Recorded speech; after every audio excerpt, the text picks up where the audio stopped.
Buenas tardes, vamos a dar la clase de TEC, hipertensión intracraneal. Soy el doctor José Lidersburgo Zuleta, catedrático de Fisiopatología de la UMS. Muy bien, vamos a tener estos objetivos durante la clase. Se define TEC al intercambio brusco de energía mecánica causado por una fuerza externa, que tiene como resultado una alteración a nivel anatómico. Este puede ir o no con una alteración funcional del encéfalo y de sus envolturas que van a protegerlo, y en forma precoz o tardía tener daño permanente o transitorio. Existe compromiso de la conciencia, una amnesia postraumática, puede haber síndrome vertiginoso, mareos persistentes, cefalea holocraneana persistente y progresiva con vómitos, y palidez asociada a inmovilidad, por ejemplo en lactantes. Dentro de la clasificación vamos a ver si es con fractura de base de cráneo o es con fractura de bóveda craneana. Puede ser un traumatismo abierto, cerrado, tener una afectación difusa o local. Y también vamos a dividirlo según la escala de Glasgow en leve, moderado y severo. Según encontremos de 13 a 15 en leve, moderado de 9 a 12 y severo de 3 a 8.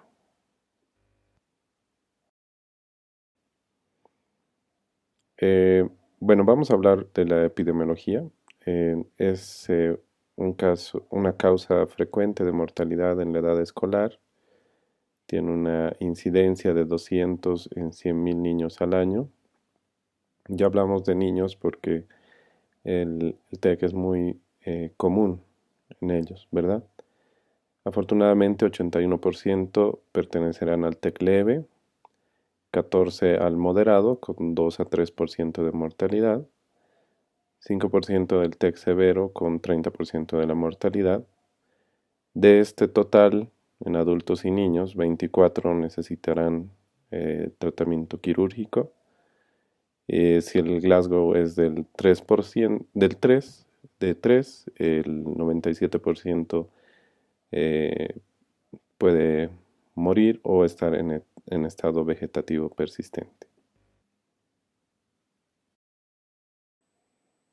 Dentro de la etiología, el 50% son traumas domésticos, el 26% en espacios públicos y 5% en accidentes de tránsito con una injuria directa o una injuria secundaria por movimientos de flexión, dorsiflexión, rotación y extensión o látigo.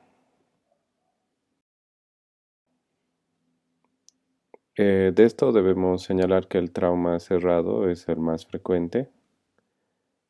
Puede producir hemorragias focales, lesiones también no hemorrágicas, como es el daño axonal difuso, ¿no?, que compromete la sustancia grisicortical. El daño secundario causado por edema y colecciones ocupantes de espacio, como están viendo acá, los diferentes tipos de hematoma, como es el epidural, el subdural, el subaracnoideo y el daño axonal difuso. Si hablamos del tipo de lesión, vamos a clasificar en una injuria primaria y en una injuria secundaria y también puede haber una terciaria. En injuria primaria habrá una disrupción directa del parénquima cerebral inmediatamente producido por el trauma. Esto producirá zonas de penumbra y esto ya no es posible revertir. En injuria secundaria existen eventos intracerebrales y o extracerebrales como la hipoxia y o la hipotensión. Eventos potencialmente manejables y el daño neuronal inicial con alteraciones anatómicas, celulares y moleculares que perpetúan la injuria. Hablando de particularidades del niño porque es quien más recibe o con más frecuencia tiene traumas. Podemos decir que el tamaño de la cabeza es un componente, la debilidad de los músculos del cuello, tener las suturas abiertas, alto contenido de agua y viscosidad, senos paranasales aún no desarrollados y la relación cara-cráneo que tienen como particularidad. Bien, en general la lesión secundaria va a ser una disrupción de la microvasculatura, ruptura de la barrera hematoencefálica por inflamación de los podocitos astrocitarios, proliferación de astrocitos, alteración de la glucólisis y la captación reversa del glutamato, como están viendo aquí en la sinapsis, donde hay recaptación del glutamato que va a producir una despolarización neuronal con mecanismos de excitotoxicidad y alteración de influjo de calcio intracelular, cascadas moleculares, disfunción o muerte neuronal y desconexión neuronal tardía. El glutamato activará los receptores NMDA y AMP, que son de las tres familias de receptores inotrópicos del glutamato, influjo de calcio, excitotoxicidad, estrés oxidativo, disfunción mitocondrial con falla en los mecanismos de generación de energía y modificaciones de los receptores postsinápticos. Estas células inflamatorias también mediarán el daño en la injuria secundaria a través de aumentar citocinas proinflamatorias que contribuyen a la activación de cascadas de muerte celular, apoptosis o modificaciones de receptores postsinápticos. Finalmente habrá una regeneración cicatrizal, edema cerebral, con la consiguiente isquemia y finalmente necrosis y apoptosis. Bien, una vez instaurado el traumatismo cráneoencefálico, habrá mecanismos de excitotoxicidad, falla de energía, radicales libres, inflamación y desregulación cerebrovascular. ¿No? El TEC por sí solo con el hematoma puede llevar a la hipertensión intracraneana y esto terminar en isquemia, necrosis y muerte celular. La excitotoxicidad puede derivar al edema citotóxico, que es un edema dentro de la célula, y la isquemia. La falla de energía a la isquemia y al edema citotóxico. La producción de radicales al estrés oxidativo y a la muerte celular. La inflamación a la regeneración, al edema vasogénico, que ya es una ruptura de la barrera hematoencefálica, producir el edema cerebral. Esto por sí solo también puede aumentar la carga osmolar tisular y aumentar el edema. Finalmente, los dos grandes mecanismos de injuria para la necrosis serán el edema y la isquemia, con el aumento de la hipertensión intracraneal. Recordando anatomía, vamos a ver que todas las capas del cráneo y el encéfalo componen un continente y un contenido, donde no puede existir otro tejido que sea cerebro, la pía madre, la aracnoides, la dura madre, el hueso, el periósteo y el cuero cabelludo. ¿Ok? Entonces, si encuentran una lesión entre la dura madre y la aracnoide, será una lesión subdural, ¿verdad? Y si se encuentra por encima de ella, será la lesión epidural que tiene poca posibilidad de extenderse hacia el hueso por su dureza y tendrá más implicación compresiva hacia el encéfalo.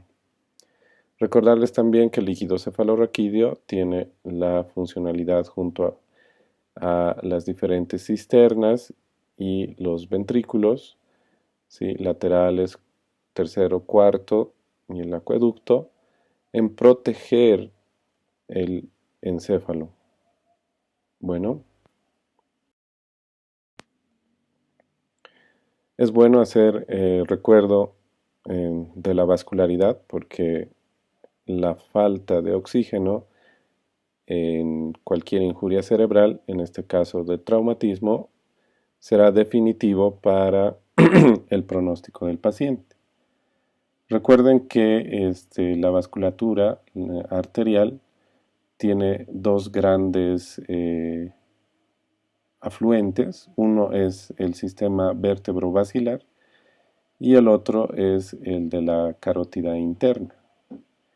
Si tomamos en cuenta el vértebro basilar, pues estamos hablando de las arterias vertebrales que nacen en la subclavia y ascienden a través del cuello en cuatro segmentos. El segmento B4 intracraneano se va a unir y va a formar la arteria basilar con sus tres derivados, ¿no? La pica, la aica y la suca, que son arterias posterior inferiores cerebrales, superior cerebelares y anteroinferior cerebelar,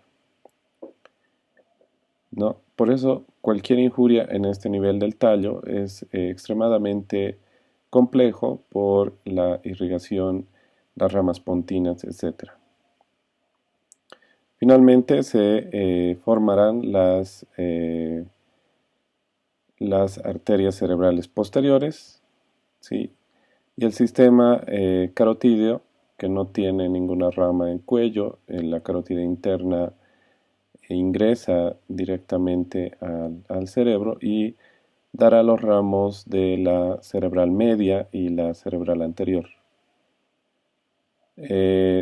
Existe la comunicante posterior, que van a formar con la cerebral posterior en sus cuatro segmentos también el famoso círculo de Willis. Y ustedes están viendo acá una reconstrucción de resonancia magnética donde están viendo los dos grandes componentes de la irrigación cerebral, vértebro basilar y la carótida.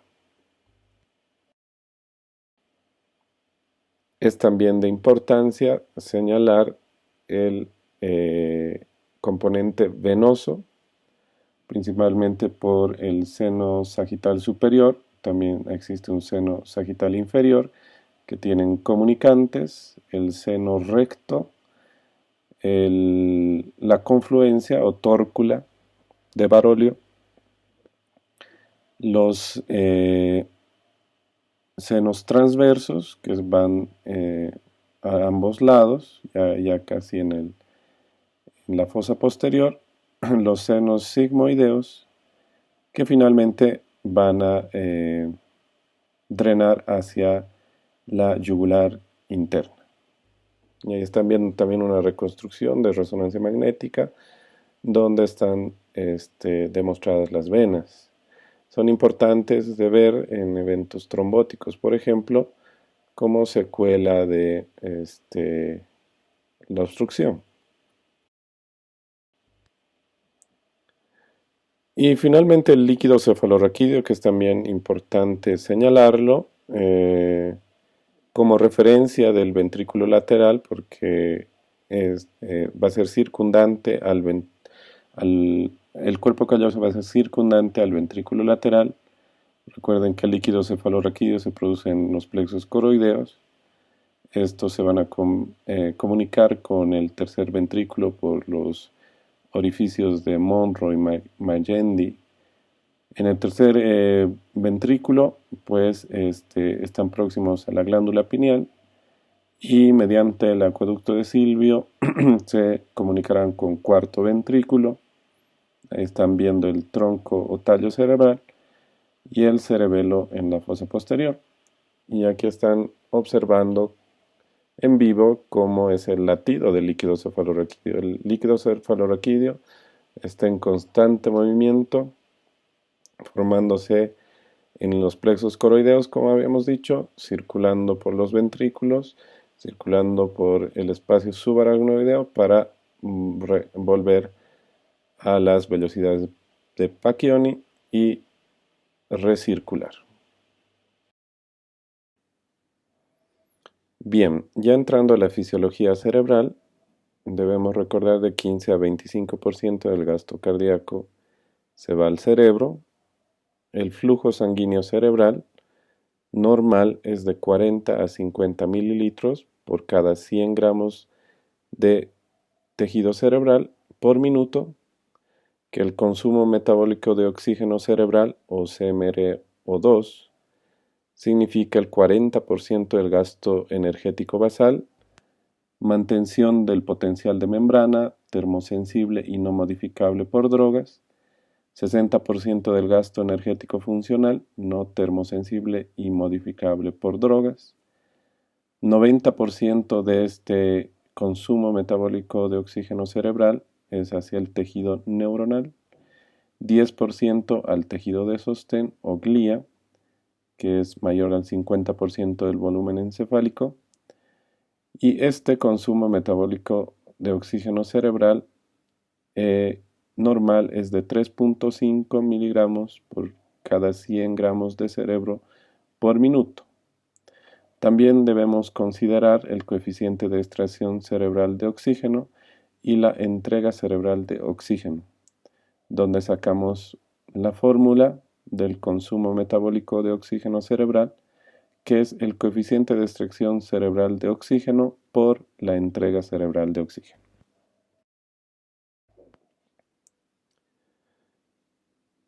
Bien, ahora, hablando del coeficiente de extracción cerebral de oxígeno, debemos decir que la extracción cerebral de oxígeno es del 24 al 42% sobre la saturación arterial de oxígeno. La extracción cerebral de oxígeno es igual a la diferencia entre la saturación arterial de oxígeno y la saturación del bulbo yugular de oxígeno, que es la saturación de la sangre venosa en retorno cerebral, que tiene como promedio del 55 al 70%. Por lo tanto, el coeficiente de extracción cerebral de oxígeno es igual a la saturación arterial de oxígeno menos la saturación del bulbo yugular de oxígeno, arterias y venas, ¿verdad? Sobre la saturación arterial de oxígeno. Ahora, la entrega cerebral de oxígeno. El flujo sanguíneo cerebral y por el contenido arterial de oxígeno nos da la siguiente fórmula. Entrega cerebral de oxígeno es igual al flujo sanguíneo cerebral por el contenido arterial de oxígeno. ¿Ok? El contenido arterial de oxígeno depende de la saturación arterial de oxígeno, de la hemoglobina, de la presión parcial arterial de oxígeno. Por lo tanto, el contenido arterial es igual a la saturación de oxígeno por 1.34 por hemoglobina más la presión parcial de oxígeno por 0.003. Entonces, el contenido arterial de oxígeno estará mediado por anemia, hipoxia, que va a reducir el contenido arterial de oxígeno y por lo tanto la entrega de oxígeno será inadecuada. El flujo sanguíneo cerebral, sangre que transita a través del cerebro, controlado por el consumo metabólico de oxígeno cerebral, vía la autorregulación de la resistencia vascular cerebral y la presión de perfusión cerebral, que es la diferencia de la presión arterial media y la presión intracraneal. Por lo tanto, tendremos que el flujo sanguíneo cerebral es igual a la presión de perfusión cerebral sobre la resistencia vascular cerebral, que luego nos da la fórmula de flujo sanguíneo cerebral es igual a la presión arterial media menos la presión intracraneana sobre la resistencia vascular cerebral.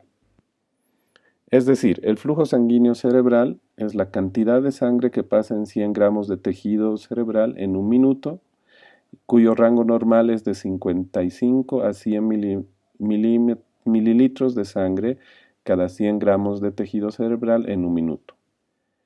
El volumen sanguíneo cerebral es la cantidad de sangre por 100 gramos de tejido cerebral sin tomar en cuenta el minuto. Su rango normal es de 2 a 3 mililitros cada 100 gramos de tejido cerebral. Y el tiempo de tránsito medio es ya el que es el tiempo promedio que tarda la sangre en circular a través de la vasculatura cerebral desde la entrada de la arteria hasta la salida venosa, y esto debe ser normalmente menor a 6 segundos. Todo esto lo podemos medir mediante perfusión de resonancia magnética. Ustedes están viendo acá el volumen de flujo cerebral normal, el, el tiempo máximo de contraste en el cerebro que podemos observar acá, el flujo sanguíneo cerebral y el mid-time transit, que habíamos dicho que es el tránsito de la arteria hacia la vena. También tenemos otras herramientas de perfusión, que es el SPECT, donde por ejemplo podemos ver una perfusión normal frontal y podemos ver una alteración de la perfusión en un paciente con Alzheimer. Bien, continuando con la fisiología cerebral, debemos saber que la autorregulación cerebral es igual a la resistencia vascular cerebral en directa relación a la vasodilatación o la vasoconstricción que mantiene el flujo sanguíneo cerebral acorde a las necesidades metabólicas cerebrales de oxígeno. La autorregulación está determinada en gran parte por la presión parcial de CO2, por la presión arterial media y en menor medida por la presión arterial de oxígeno, adenosina, pH, etc. Si la presión de CO2 cerebral se incrementa, habrá mayor trabajo metabólico, la resistencia vascular cerebral disminuirá, por lo tanto se incrementa el flujo sanguíneo cerebral y el coeficiente de entrega de oxígeno. Si la presión parcial de CO2 disminuye, habrá menor trabajo metabólico, que será igual a una disminución del flujo sanguíneo cerebral, más o menos un 4% por cada milímetro de mercurio de CO2 en normotensión. También alteraciones como la acidosis respiratoria, por ejemplo, donde habrá una hipoventilación, disminución del pH, aumento del PCO2 y aumento del bicarbonato como compensación, producirá entonces un aumento del flujo sanguíneo cerebral y del coeficiente de entrega de oxígeno. Ahora, ¿qué pasa con la presión arterial media? Ocurre algo similar, regulándose el flujo sanguíneo cerebral para proteger el tejido cerebral de caídas o alzas bruscas de presión que pudieran comprometer el coeficiente de entrega de oxígeno.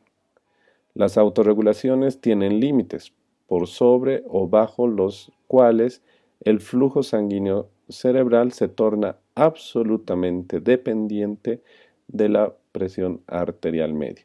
Y aquí estamos observando la relación que existe entre el flujo sanguíneo cerebral y la presión parcial de CO2, ¿no? Si este aumenta, este también va a producir una vasodilatación y aumento del flujo sanguíneo. Y la directa relación de la presión arterial media con el flujo sanguíneo cerebral, ¿sí? Muy bien. Continuando. Ahora vamos a hablar de la presión de perfusión cerebral, que es igual a la presión necesaria para perfundir el tejido cerebral para un buen funcionamiento metabólico.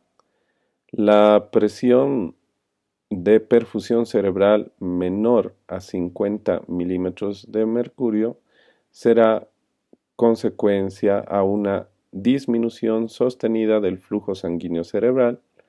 Por lo tanto, esto producirá un riesgo de isquemia cerebral. Si es mayor a 60-70 milímetros de mercurio, es más seguro en adultos. La presión de perfusión cerebral baja sería mejor tolerada por cerebros inmaduros como en los recién nacidos.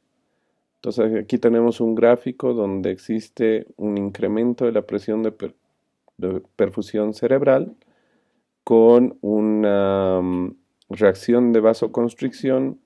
Esto disminuye el flujo, el volumen sanguíneo, disminución de la presión intracerebral y esto circula así.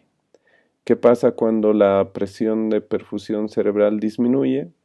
Habrá una reacción de vasodilatación que procura aumentar el flujo sanguíneo cerebral y esto hará que se incremente la presión intracerebral. Ahora vamos a hablar de la presión intracerebral o intracraneana dentro de la bóveda craneana. Los valores normales en adultos es de 10 a 20 milímetros de mercurio, de 3 a 7 milímetros en niños y 1.5 a 6 en recién nacidos. La curva de la presión intracraneana, volumen intracraneal, tiene un comportamiento sigmoideo, donde a mayor volumen intracraneal para producir grandes cambios de presión. La distendibilidad cerebral y la capacidad de taponamiento cerebral frente a cambios de volumen varía con el valor numérico de la presión intracerebral con un factor de 10, estableciendo así el índice de presión sobre volumen intracraneal, cuya fórmula es volumen sobre el logaritmo de P0 a P1. Este volumen y la presión intracerebral es igual a la interacción entre el cerebro y el líquido cefalorraquídeo, sangre cerebral, correspondiendo el cerebro a un 80% de la bóveda craneana. Se compone en un 75-80% de agua repartida en el intracelular, sustancia blanca y sustancia gris, y el extracelular intersticial. El líquido cefalorraquídeo corresponde aproximadamente al 10% del volumen intracerebral y es producido por los plexos coroideos, más o menos a un ritmo de 0,3 a 0,35 mililitros por minuto. Su producción se ve alterada por inflamación de las vellosidades, edema cerebral y presencia de masas, hemorragias, tumores. La sangre cerebral está compuesta por el volumen sanguíneo cerebral y el flujo sanguíneo cerebral. El volumen sanguíneo cerebral, volumen de sangre constante en el cerebro, es igual al 10% del volumen intracerebral aproximadamente. El volumen sanguíneo cerebral contribuye en forma directa a la presión intracerebral y al volumen intracerebral, mientras que el flujo sanguíneo cerebral puede hacerlo indirectamente mediante autorregulación cerebral. Y bueno, eso es la fisiología cerebral normal. Ahora, ¿qué sucede en la fisiopatología de esta fisiología normal? El traumatismo encefalocraniano se divide en dos fases. Habíamos dicho, la injuria primaria, que es un daño inmediato al trauma y no es reversible, y la injuria secundaria, que va a desencadenar cascadas metabólicas post-trauma, que son más manejables. Dirigirse a evitar minimizar las cascadas metabólicas desencadenadas por la injuria inicial y disminuir los riesgos de una mala evolución neurológica, donde el traumatismo cráneoencefálico disminuirá el coeficiente de consumo metabólico de oxígeno y puede ser variable en subir o bajar el flujo sanguíneo cerebral según la indemnidad de la autorregulación cerebral. También si el TEC es leve, moderado o severo, como habíamos visto. Ahora, dentro de la etapa heterogénea, volviendo a revisar las lesiones primarias y las lesiones secundarias, recuerden que las primarias son inevitables y las secundarias son evitables. De estas tenemos como ejemplo las fracturas, contusiones, laceraciones y el daño axonal difuso. Y de los evitables, hematoma, edema, hipertensión intracraneana y lesiones hipóxico-isquémicas. Si no se regula esto, pues tendremos lesiones terciarias.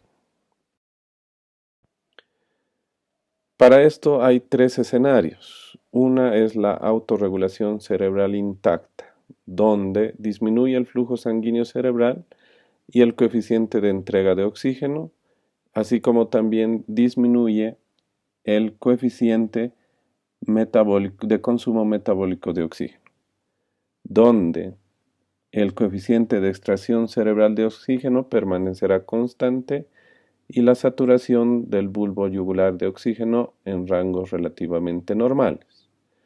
El otro escenario es la hipoxia cerebral oligoémica o perfusión límite. Esto se da en las primeras 6 horas post-traumatismo cráneoencefálico grave en un 13% de los pacientes, donde habrá aún mayor disminución del flujo sanguíneo cerebral y del coeficiente de entrega de oxígeno, y esto disminuirá aún más el coeficiente de consumo metabólico de oxígeno. Aquí hay riesgo de isquemia con disminución del consumo arterial de oxígeno, produciendo hipoxemia, anemia, hipotensión, vasoespasmo, hipocapnia marcada, etc. Y esta disminución marcada del coeficiente de entrega de oxígeno hará que se incremente el coeficiente de extracción cerebral de oxígeno y disminuya la saturación bulboyugular de oxígeno. Esta caída del flujo sanguíneo cerebral dependerá en cuánto tiempo está disminuido y se producirá los cambios isquémicos irreversibles e infarto cerebral, con un incremento sustancial de la saturación del bulbo yugular de oxígeno con disminución del coeficiente de consumo metabólico de oxígeno, indicando daño permanente.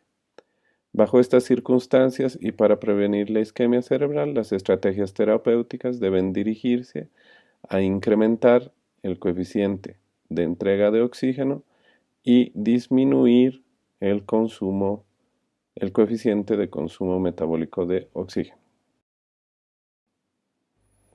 El tercer escenario es la perfusión de lujo o hiperperfusión cerebral relativa, donde habrá un incremento del flujo sanguíneo cerebral, aumento del coeficiente de entrega de oxígeno, hiperemia cerebral reactiva también, sin un aumento concomitante del coeficiente de consumo metabólico de oxígeno, favoreciendo el edema cerebral y aumentando la presión intracerebral. Este escenario más frecuente en la población pediátrica en las primeras horas post-TEC, dada la hiperreactividad de la vasculatura cerebral, donde incrementará la saturación bulboyugular de oxígeno mayor a 70% y disminuirá el coeficiente de consumo metabólico de oxígeno. En este escenario, la terapia irá a dirigirse a disminuir el volumen sanguíneo cerebral para que el edema no progrese. Bien, aquí un resumen de la autorregulación en estos tres escenarios que ya lo hemos descrito. Y bueno, dada esta fisiopatología, se harán monitorizaciones, sobre todo de la presión intracerebral, ¿no? Aunado obviamente a la clínica y al laboratorio. La clínica es importante para ver el examen físico completo, sobre todo el examen neurológico, que debe incluir evaluación de la escala de Glasgow eh, varias veces, presencia de reflejos osteotendíneos, normalidad de pares cranealos y función del tronco encefálico, que habíamos señalado la importancia que es un daño a este nivel. Los laboratorios pues tendrán métodos de evaluación indirecta y directa. La monitorización indirecta podría ser el electroencefalograma, que nos va a ayudar a ver la actividad eléctrica cerebral en todo momento, uso más holgado de barbitúricos y paralizantes, la saturación bulbo-yugular de oxígeno, que nos da una información cuantitativa del consumo metabólico de oxígeno o del flujo sanguíneo cerebral, y refleja la relación entre ellos y nos orienta a la terapéutica, y la monitorización indicada es la continua, pues permite evaluar la terapia instantánea. El ecodoppler transcraneal, que nos va a permitir ver el flujo y el estado de autorregulación cerebral en pacientes con TEC. Este sistema mide la velocidad del flujo de la arteria cerebral media, marcador indirecto del flujo sanguíneo cerebral. Con un flujo constante, la velocidad del flujo cerebral es inversa al área seccional de los vasos. Una disminución del flujo sanguíneo cerebral con vasoconstricción elevará la velocidad del flujo sanguíneo cerebral y viceversa. Un aumento disminuirá el flujo. Los equipos actuales permiten medir la velocidad media de flujo y el índice de pulsatilidad, que debemos recordar que viene de la fórmula de la velocidad sistólica menos la diastólica sobre la velocidad media, que es un índice de resistencia vascular. Incrementando el IP, podemos ver que se incrementa la presión intracraniana. Para eso habíamos dicho que existe una curva sigmoidea de la presión-volumen, una curva de elasticidad que ilustra los cambios de presión intracraneana que acompañan a la adición progresiva de volumen intracraneano. En el primer segmento, la distensibilidad es alta, los mecanismos compensatorios funcionan bien, principalmente como resultado de la expansión de la dura madre craneal y cervical, con poco o ningún aumento del PIC, de la presión intracerebral. En el segundo, estamos viendo que a manera que se incrementa el volumen al sistema, el establecimiento del líquido cefalorraquídeo y la sangre permite adiciones de volumen con cambios progresivos de la presión intracerebral.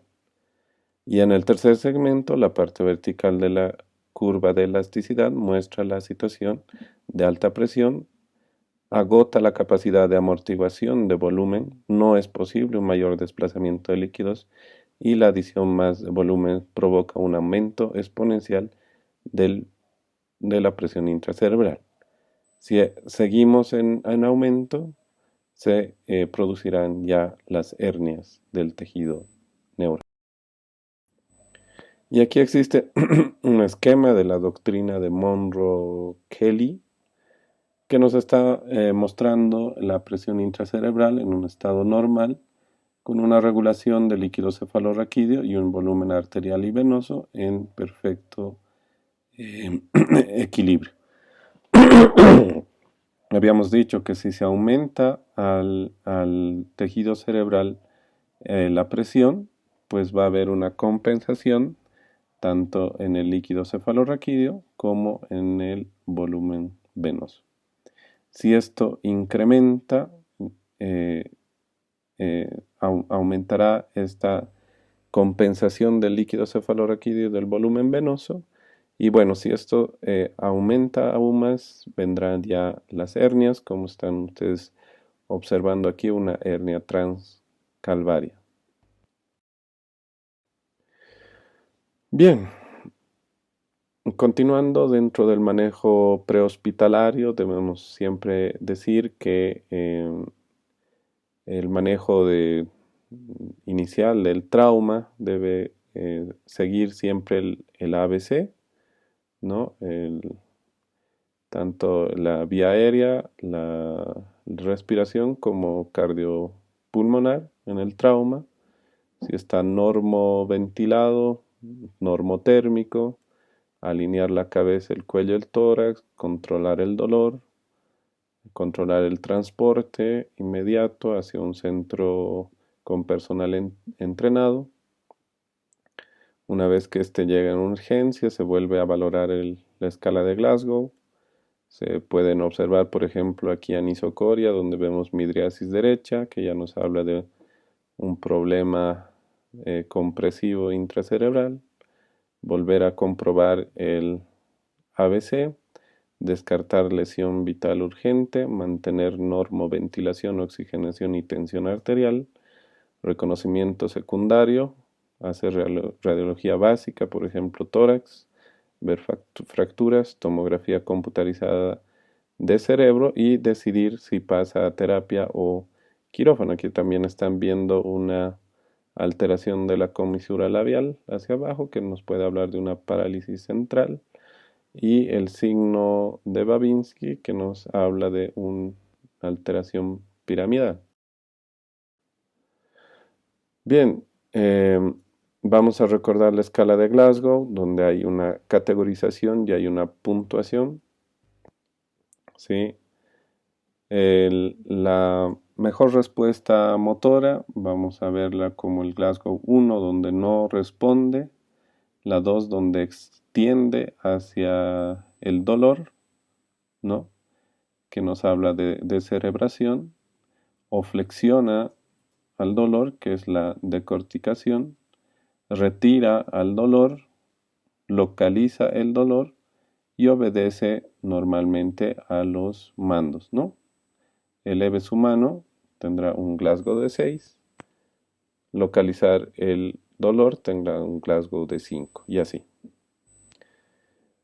Posteriormente a la respuesta, si no responde nada es 1, si es incomprensible los sonidos es 2, si tiene palabras incomprensibles es 3, si está confundido es 4 y si está orientado es 5.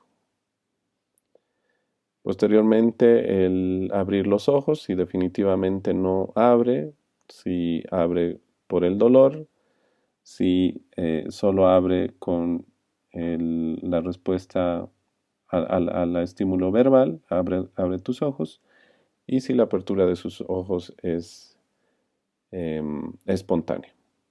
Y así vamos dando la categoría. Solo recordar que incluso una tostadora tiene un Glasgow de 3. Bien, habíamos dicho que en el manejo inicial y ya intrahospitalario, la imagen es sustancialmente importante y aquí les traigo ejemplos de tomografía, donde estamos viendo una tomografía axial computarizada normal de una buena diferenciación entre sustancia gris y sustancia blanca con ventrículos laterales de adecuado tamaño y línea media. Aquí estamos observando hacia la convexidad imágenes puntiformes, densas, hiperdensas, donde está señalado como daño axonal difuso, ¿no? En esta resonancia magnética. Y aquí estamos viendo un área de contusión cerebral a nivel parietal derecho que oblitera ligeramente el ventrículo lateral, pero se observa el área de contusión con sangrado. Ya en TECs más severos podemos ver el trazo de fractura parietal con presencia de un hematoma epidural. Podemos ver la fractura, podemos ver hematomas subdurales, ¿no? Recuerden que están por debajo de la dura madre y tiene más chance de expandirse y son peligrosos porque pueden mostrar primero poco deterioro y al ser enviados a casa regresar con un deterioro más importante. El sangrado intraventricular que están viendo acá, el ventrículo derecho prácticamente ocupado por sangre y el sangrado parenquimatoso combinado con el intraventricular donde ya observamos desplazamiento de línea media, igual en los epidurales, en los subdurales. En los intraventriculares que hay más campo, pues es difícil ver las hernias, pero sí en aquellos que ocupan campo, o los LOIC, son más peligrosos. Bien, la monitorización ya dentro de la terapia será con presión arterial continua mediante una línea arterial, presión venosa central mediante vía venosa, medición continua de diuresis con catéter urinario, medición continua de CO2 con capnografía, medición pupilar seriada. Las indicaciones para poner un captor de presión intracerebral, que habíamos dicho que son las indicaciones más importantes para no llegar a la hernia, ¿no? Es en todo paciente con T grave, con Glasgow menor igual a 8, aunque la TAC no muestre ninguna lesión evidente, la caída del Glasgow en 2 o más puntos dentro de una hora, ante fuertes evidencias clínicas o imagenológicas de hipertensión intracraneana, contusión y hematoma, o con un mayor Glasgow de 9 a 13 en niños con sedación profunda o anestesia.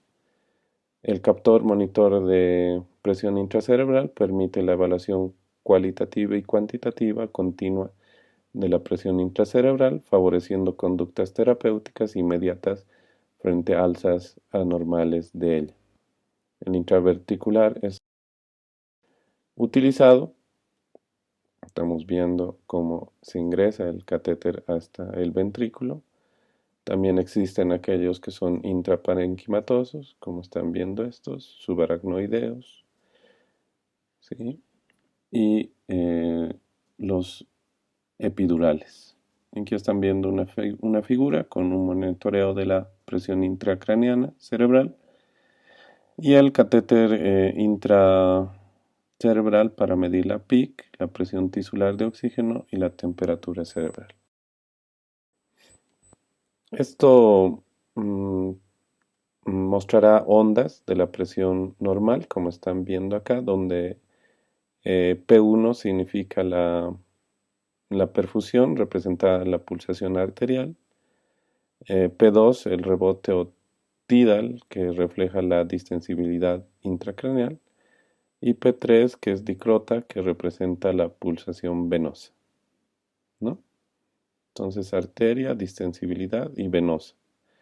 Aquí el cráneo está con una buena distensibilidad.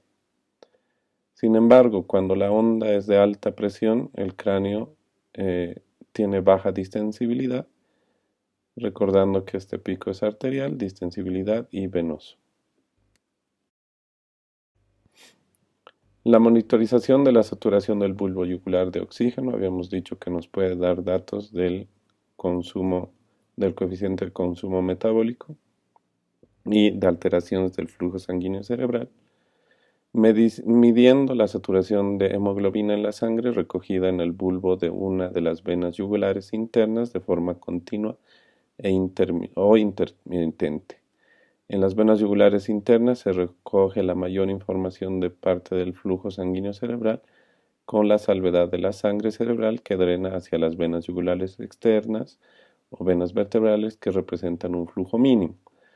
Recuerden la anatomía que vimos y cómo después de los senos sigmoideos drena hacia la vena yugular y obviamente nos habla del flujo sanguíneo cerebral. Esta es la forma en la cual se pone esta medición de la saturación del bulbo yugular de oxígeno, en donde la desaturación encontrada nos va a hablar de isquemia en sujetos sanos, despiertos, es de 55 a 75% con una media de 62 y cuando baja del 50% nos habla de hipoperfusión. Y bueno, dentro de la monitorización se debe hacer controles de imagenología, en este caso la tomografía en 24 horas posterior a la admisión de unidad de cuidado intensivo con seguimiento no estaría indicado en ausencia de deterioro neurológico o aumento de la presión intracerebral y aquí estamos viendo ya una resolución del hematoma subdural, por ejemplo, o epidural. Aquí estamos viendo un sangrado, eh, en- mm, digamos otra vez un sangrado del hematoma con desplazamiento de la línea media. Esto está en franco empeoramiento del paciente. Y las lesiones de fosa posterior, en donde la PIC no es un buen reflejo de la hipertensión intracraneal. Y eso es lógico. Aquí estamos viendo un sangrado en tallo, en cuarto ventrículo y tallo, donde este será menos reflejado por el PIC. Y bueno, el deterioro del paciente será mayor. Dentro de las medidas generales y medidas específicas, ustedes están viendo aquí todas: monitorización invasiva, habíamos dicho, o sea, capnómetro, todo lo que habíamos señalado, incluso la posición de la cabeza, la ausencia de ruidos, profilaxis eh, de glucosa, etcétera, que conlleven principalmente, y ya resumiendo esto que es más para especialidad, que si definitivamente la PIC está en verdadero aumento, habrá que considerar la resolución de cirugía para hacerlo descompresivo. Bueno, resumiendo, la injuria primaria es un daño inmediato al trauma que eh, no es reversible. La injuria secundaria es un daño posterior al trauma que te puede llevar a eventos sistémicos y eventos intracraneales. Dentro de los eventos sistémicos está la hipotensión, la hipoxia. Dentro de los eventos intracraneales, la alteración del flujo sanguíneo cerebral, la alteración del metabolismo cerebral, del volumen sanguíneo cerebral y de la respuesta inflamatoria. Dentro de los eventos sistémicos con hipotensión y hipoxia, te pueden llevar a la isquemia, y las alteraciones de los eventos intracraneales al edema cerebral. Aunados isquemia a el edema cerebral, te producen una elevación de la presión intracraneal. Bien, como mensaje para la casa tenemos que la terapéutica del TEC es a largo plazo e incluye un periodo prolongado de rehabilitación física y mental. Por ejemplo, aquí estamos viendo un estudio de Bolt, que es Blood Oxygen Level Dependent en resonancia funcional, donde se hace estímulo visual, voluntario y cognitivo. Esto produce una sinapsis, aumento del flujo de oxígeno que hemos hablado hasta ahorita, y podemos nosotros medir esto mediante este estudio funcional en un T2 estrella, que es una secuencia de resonancia. ¿Para qué servirá esto? Como decimos, el tratamiento de la terapéutica es prolongada porque habrá que medir déficit mediante los neuropsicólogos, por ejemplo, de reconocimiento de esquemas corporales, dificultades para vestirse, utilizar objetos en relación a cuerpos, empleo de peine, cepillo, etcétera, atención sostenida, dificultad para seguir una película, por ejemplo, atención selectiva, incapacidad para trabajar en un entorno, atención dividida, semántica, episódica, prospectiva y ejecutivas, como planificar y realizar las comidas, utilizar el ordenador, etcétera. Son funciones cerebrales que hay que valorarlas y hay que rehabilitarlas a tiempo para no tener un déficit neurológico de memoria o de funciones corticales a la larga. Bien, esto es algo de la literatura que pueden revisar, y les agradezco por su atención. Hasta la próxima.